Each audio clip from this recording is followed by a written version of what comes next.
Hello everyone, welcome back to my channel, My Virtual Classroom. A very happy new year to all of you. May this 2021 bless all of us with health, wealth and success. Friends, in the last video, we completed exercise 8.1, we did midpoint theorem and also AES. And in today's video, we are going to start 8.2 and also do the converse of midpoint theorem, and we will do question number 1, 2, 3 of exercise 8.2 in this video.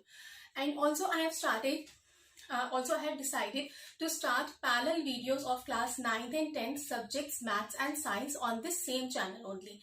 And also I will very soon start common topics of grammar of Sanskrit, Sanskrit grammar topics which are common to the classes 6th, 7th, 8th, and they are also helpful in classes 9th and 10th.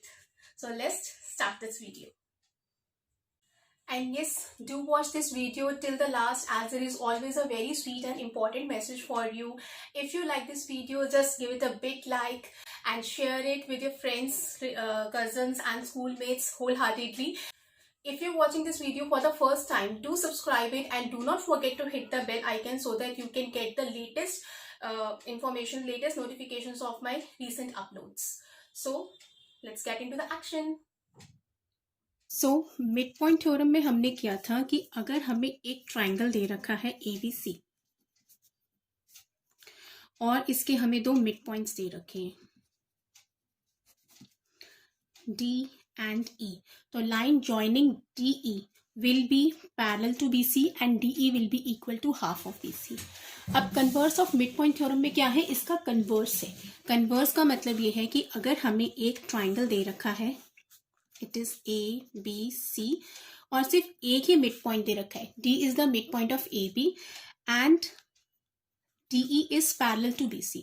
Means given क्या है, D is mid point of AB and DE is parallel to BC. हमें ये proof करना है that E is the mid point of AC. तो to prove is that E is mid point of AC. अब इसका जो proof है ना, ये एग्जाम्स में आता नहीं है, लेकिन फिर भी मैं आपको समझा देती हूँ. यहाँ से हम एक लाइन ड्रॉ करेंगे, ये मैं थोड़ा सा ओरली समझा रही हूँ, ठीक है, बट आपको अच्छे से समझ में आ जाएगा. यहाँ से एक लाइन ड्रॉ करते हैं हम CM पैरेलल टू AB. तो आप ये देखिए कि CM is parallel to BA and DE, इसको आगे एक्सटेंड करते हैं हम टिल, यहाँ पे एक नेम ले लेते हैं F. So DE means कि DF is parallel to BC. It means कि this quadrilateral BCFD is the parallelogram, और BCFD एक parallelogram है, तो it means कि CF और BD ये दोनों sides equal होंगी, और BD किसके equal है, AD के. तो it means कि AD और CF ये दोनों sides भी equal है. अब हमें क्या करना है, नेक्स्ट इस ट्राइंगल को और इस ट्राइंगल को कॉन्ग्रुएंट प्रूफ करना है. जब ये दोनों ट्राइंगल्स कॉन्ग्रुएंट हो जाएंगे तो कैसे, फर्स्ट पहले तो angle 1 is equal to angle 2, these are alternate interior angles. Also this angle is equal to this, इसको हम 3 और 4 ले लेते हैं. These are also equal because they are also alternate interior angles. ठीक है, यस, ऑल्टरनेट इंटीरियर ही है. और AD is equal to CF, जो हमने अभी प्रूफ किया, because AD is equal to BD and BD is equal to CF. So CF is equal to AD and these two triangles are congruent by ASA. और CPCT से हम लिख सकते हैं that AE is equal to EC, hence E is the midpoint of AC. Simple है. इसका use है अब आगे नेक्स्ट एक्सरसाइज में. तो क्वेश्चन नंबर इसके 1 to 3 आज हम करेंगे. It is exercise 8.2, question number 1. First आप देखिए, आपको फिगर दे रखी है क्वेश्चन में कि ABCD is a quadrilateral. This is any quadrilateral ABC and D, and PQRS are the mid points of the respective sides. PQRS mid points हैं. आपको proof करना है AC इज डायगोनल. ठीक है, आपको प्रूफ करना है first SR is parallel to, इनको भी ज्वाइन कर देते हैं. तो प्रूफ करने के लिए आप देखिए कि बहुत सारे पार्ट्स हैं, बुक में ही देख लेते हैं. प्रूफ करना है SR is parallel to AC, SR is equal to half of AC and PQ is equal to SR and PQRS is a parallelogram. ठीक है, तो गिवन इसमें लिख लेते हैं. Given is quadrilateral ABCD and PQRS are the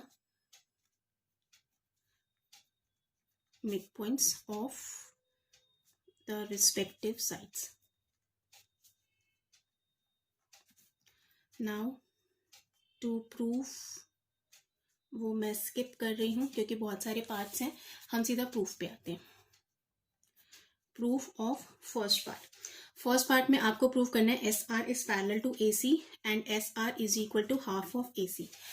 अब इसमें क्या है कि सबसे पहले तो आप ट्राइंगल का नेम लिखिए कि कौन सा ट्राइंगल हम यूज कर रहे हैं. SR और AC, आप देखो कौन से ट्राइंगल में आ रहे हैं, SR एंड AC. तो ट्राइंगल ADC यूज करेंगे. सबसे पहले ट्राइंगल का नाम लिखना है, कौन सा पॉइंट, किसका मिड पॉइंट दे रखा है, कौन सी साइड का मिड पॉइंट है, पूरा उसको लिखना है. ठीक है.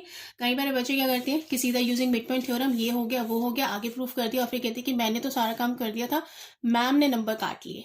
टीचर ने नंबर क्यों काटे, कुछ कमी थी आपके आंसर में तभी उसको काटेंगे ना नंबर. ठीक है. तो इट मीन्स कि नीट एंड क्लीन और स्टेप वाइज सारा काम करते हैं. जैसे कि in triangle ADC, first S is mid point of AD and R is midpoint of DC. So using midpoint theorem, SR is parallel to AC and SR is equal to half of AC. Simple. ये first part हो गया है. Next part में इन्होंने आपको क्या proof करने के लिए that PQ is equal to SR. तो उसे हम यहाँ कर लेते हैं. Second part is PQ is equal to SR, ये आपको प्रूफ करना है. तो PQ और SR आप देखो कौन से ट्राइंगल्स में आ रहे हैं. पहले तो PQ किस में आ रहा है, ये रहा PQ इन ट्राइंगल ABC. तो इन triangle ABC P is mid point of AB and Q is mid point of BC. Using mid point theorem, PQ is equal to half of AC and PQ is parallel to AC. इसको हम mark कर लेते हैं 2 और ये जो हमने यहाँ पे प्रूफ किया था इसको हम मार्क कर लेते हैं 1. तो जब हम 1 और 2 को कंपेयर करते हैं from 1 and 2, SR is parallel to AC and PQ is parallel to AC, which means SR is parallel to PQ. Similarly, SR is equal to half of AC and PQ is equal to half of AC, which means इसको हम mark करते हैं 3, ये आगे use होगा question में, which means SR is equal to PQ और इसको हम मार्क करते हैं 4. अब नेक्स्ट उन्होंने कहा है कि PQRS को एक पैरेललोग्राम प्रूफ करना है. सो quadrilateral PQRS is a parallelogram from 3 and 4. ये हो गया इसका लास्ट पार्ट प्रूफ.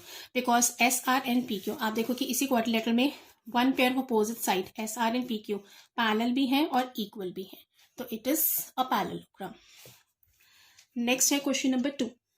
इसमें हमें गिवन है ABCD इज अ रोम्बस. तो पहले रोम्बस ड्रॉ कर लेते हैं.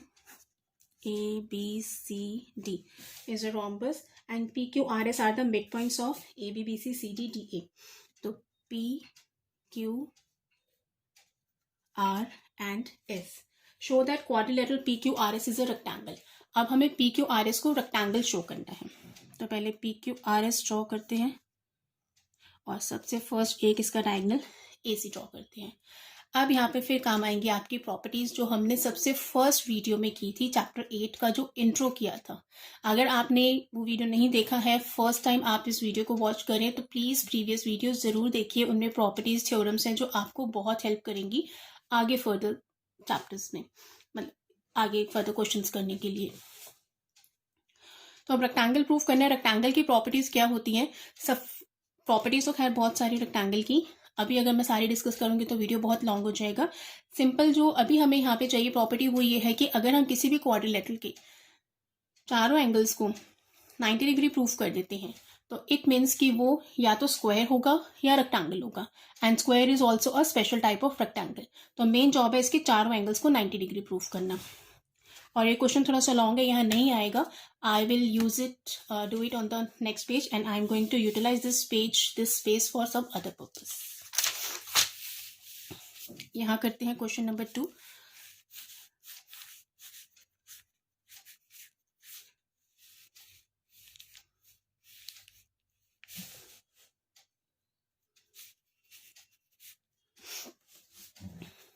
See, given is ABCD is a rhombus and PQRS are midpoints, and to prove that PQRS is a rectangle. ठीक है, अब आता है इसका प्रूफ. सबसे पहले तो आप इसको हम ऐसे ज्वाइन करेंगे ये, और यहाँ पे नेम्स लिखते हैं O, X एंड Y. ठीक है, सबसे पहले जैसे पहले वाले क्वेश्चन में हमने PQRS को एक पैरेललोग्राम प्रूफ किया था, वैसे ही इसको एक पैरेललोग्राम प्रूफ करेंगे. पैरेललोग्राम पूरा प्रूफ करने की जरूरत नहीं है. हम एक काम करते हैं. इन ट्राइंगल ABC, इस ट्राइंगल ABC में आप देखिए, P is mid point of AB and Q is midpoint of BC. So using midpoint theorem, PQ is parallel to AC. अब PQ और AC दोनों पैरेलल हैं, तो इट मीन्स कि इनके जो पार्ट्स हैं that is PY and XO, ये भी पैरेलल होंगे. So PY is parallel to XO, इसको आप मार्क करिए 1. नेक्स्ट, इन ट्राइंगल ABD, इस ट्राइंगल में, ठीक है, S is midpoint of AD and P is midpoint of AB. So again using midpoint theorem, SP is parallel to DB, और SP और DB parallel, तो उनके जो पार्ट्स होंगे that is XP and OY, ये भी पैरेलल होंगे. तो XP is parallel to OY, इसको आप मार्क कर लीजिए 2. तो आप देखो कि इस स्मॉल बॉक्स में both pair of opposite sides parallel हैं, तो इट मीन्स कि this small box is a parallelogram. So which means from 1 and 2 quadrilateral PXOY is a parallelogram. और पैरेललोग्राम की प्रॉपर्टी क्या है कि उसके अपोजिट एंगल्स इक्वल होते हैं. तो this angle 1 is equal to angle P, angle 1 is equal to P. और ये एंगल 1 कितना होगा आपको पता है, इसमें प्रॉपर्टी यूज होगी रोम्बस की. रोम्बस के डायगोनल्स परपेंडिकुलर बाइसेक्टर्स होते हैं, तो ये इक्वल टू 90 डिग्री होंगे, because diagonals of rhombus are perpendicular bisectors. ये 90 है तो ये भी 90 होगा. सिमिलरली अब पूरा हमें प्रूफ करने की जरूरत नहीं है, जैसे एंगल P 90 है ऐसे Q भी 90 होगा, और RB और S भी 90 होंगे. और इसके साथ ना एक रीजन और लिखना चाहिए, opposite angles of a parallelogram.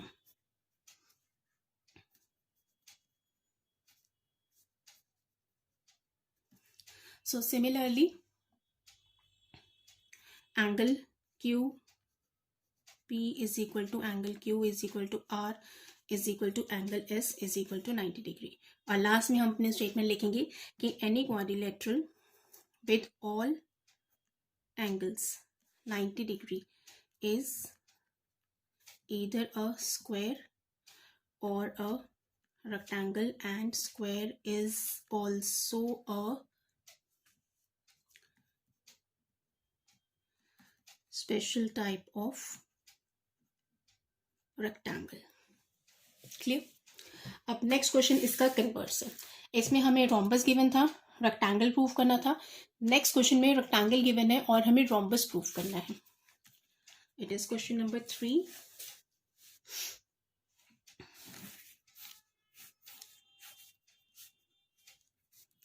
हमें गिवन है ABCD is a rectangle and PQRS are the midpoints.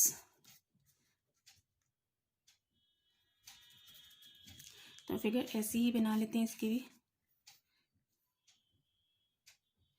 ज़रूरत पड़ी तो BD को भी ज्वाइन कर लेंगे। फर्स्ट लिखते हैं इसमें given ABCD is a rectangle and to prove that PQRS is a rhombus. Now proof. BD भी ड्रॉ कर लेते हैं। अब सबसे पहले हम फिर से प्रॉपर्टीज इसमें हमें रिकॉल करनी पड़ेंगी रोम्बस की और रेक्टेंगल की। ठीक है, सबसे पहले तो हम ट्राइंगल लेते हैं। Let us take triangle ABC। In triangle ABC, P is midpoint of AB and Q is midpoint of BC. Using midpoint theorem, PQ is equal to half of AC and PQ is parallel to AC। इसको हम mark कर लेते हैं 1। और जैसे हमने इसको prove किया, सिमिलरली आप देखो कि ट्राइंगल ADC में भी S और R मिड पॉइंट्स है, तो SR is equal to half of, इसमें सिमिलरली वर्ड लिखना पड़ेगा हमें, similarly SR is equal to half of AC and SR is parallel to AC। इसको भी हम मार्क कर लेते हैं 2। वैसे पैरेलल का कोई यूज़ नहीं है, बट मिड पॉइंट थ्योरम के अकॉर्डिंग वो हाफ के भी इक्वल है और पैरेलल भी है, तो वो मैंने इसलिए लिख दिया। जो काम का है वो हमारे यही है। ठीक है, अब नेक्स्ट हम लेते हैं इन ट्राइंगल ABD। इन ट्राइंगल ABD ये वाला, ठीक है, P is mid point of AB and S is midpoint of AD. So again, using midpoint theorem, SP is equal to half of DB and SP is parallel to DB. This is 3 and similarly जैसे SP है ऐसे RQ is equal to half of DB and RQ is parallel to DB। इसको आप ले लो 4। अब next rectangle की यहाँ पे एक प्रॉपर्टी यूज होगी कि रेक्टेंगल के डायगोनल्स इक्वल होते हैं। AC और BD ये इक्वल है। ठीक है, तो जब हम इन चारों को कंपेयर करेंगे from 1 2 3 4, from 1 2 3 and 4, PQ is equal to SR is equal to half of AC and SP is equal to RQ is equal to half of DB है, बट उसको अल्फाबेटिकल ऑर्डर में हम BD लिख लेते हैं, and AC is equal to BD। Diagonals of rectangle are equal। ठीक है, सो अब आप देखिए कि PQ SR AC के हाफ ऑफ AC के इक्वल है, SP और RQ हाफ ऑफ BD के इक्वल है, और AC और BD भी इक्वल है। तो इसका मतलब कि चारों साइड्स इक्वल होंगी। तो any quadrilateral with all the 4 sides equal is either a square और a rhombus, and square is also a special type of rhombus. वो लाइन यहाँ लिखनी पड़ेगी, यहाँ पर पूरी नहीं आएगी, मैं नेक्स्ट पेज पे लिख देती हूँ। सो PQ is equal to QR is equal to RS is equal to SP. So any quadrilateral with all sides equal is either a square or a rhombus, and square is also a special type of rhombus. So I hope these questions are clear. Rest we will do in the next video. Thank you. So I hope today's video is clear to all, and now it's our turn for the very sweet important message as I told you in the starting of the video. Message सिर्फ इतना ही है जो कि हम हज़ारों बारी books में पढ़ चुके हैं, कई हज़ारों बारी स्कूल में डिस्कस कर चुके हैं, that we should not waste paper. ठीक है, we are not wasting paper, we are using paper, but are we saving paper in the real sense? See, not wasting and saving are two different things. Just ponder upon it, and I will show you something जिसकी वजह से आपको absolutely clear हो जाएगा कि what are these two different terms. See, this is a notebook of my student. Date is written, you can see, and it is a genuine notebook. It is not fake. See, starting यहाँ से की गई है, then gap, then subject, then short question answers, then one line gap, then question, then one line gap, then answer, then one line gap, and you can see the whole bucket is written very very loosely. Okay, so all this one जो कि ये इन्होंने 2 page में किया है, at least 1 या 1.5 page में cover किया जा सकता है. And now I am going to show you my notebooks, my school notebooks. Yes, that I have preserved with me like a treasure. See, this is my English classroom copy of 12th class. This is class 12th English. And see, this is my notebook. I used to write from the very first line of the green line of the margin, and you can see the date here. It is 26 April 2000. And see, जहाँ पे भी cuttings हो जाती हैं तो मैं उसके ऊपर ही उसको लिख लिया करती थी. Here example like this. अगर कोई वर्ड मिस हो गया तो उसको बहुत ही मतलब मुझे बहुत शौक था बहुत टाइटली लिखने का और पेज सेव करने का, पेपर सेव करने का. And see, I also used to write 2 lines in the margins at the bottom of the page. ये तो थी क्लास वो copy. You can see. Now I am going to show you my English homework copy. This is my 12th D English homework copy. I'm so sorry. You can see see the date. It is 1st August 2000. This was a chapter Comet, and see how tightly and I have written. And also I had the mistake of scientist. I did the correction 3 times. And see here the date. And we had the chapter Sinking of the Titanic. मेरे जो भी classmates इस वक्त इस video को देख रहे होंगे या अपने बच्चों को दिखा रहे होंगे, उन्हें ज़रूर याद आ गया होगा कि ये चैप्टर हमने 12th में किया था और इसकी मूवी भी हमें स्कूल में दिखाई गई थी. And you can see it is tight but neat and clean. So this is the way to do the work. I just wrote the chapter name here without leaving a line question and without leaving the line answer. Everything is neat and clean. Teachers ने कभी मुझे नहीं डांटा कि आप इतना घिच-पिच करके क्यों लिखते हैं. And I even got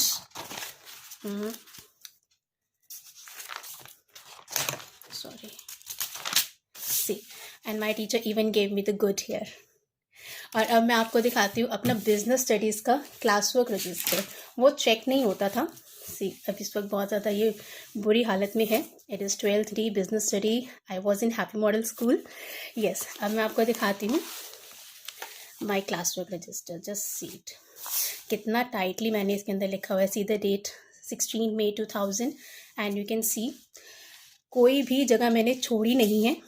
And even here also I wrote 2 lines in the bottom margin. जहाँ चैप्टर ख़त्म हो गया, नेक्स्ट चैप्टर स्टार्ट करने के लिए lesson 3 I wrote the date और फर्स्ट लाइन से ही बिल्कुल लेफ्ट मोस्ट कॉर्नर से मैंने लिखना स्टार्ट कर दिया है.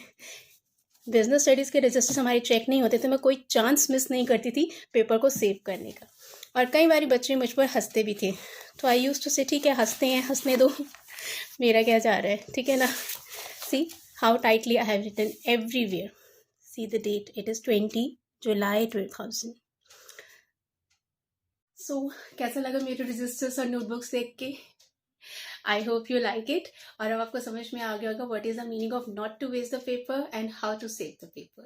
So, try to save at least 1 sheet of paper every day. This will be your greatest contribution to save the environment. So, this was for today. Happy New Year. Keep studying hard and thank you for watching.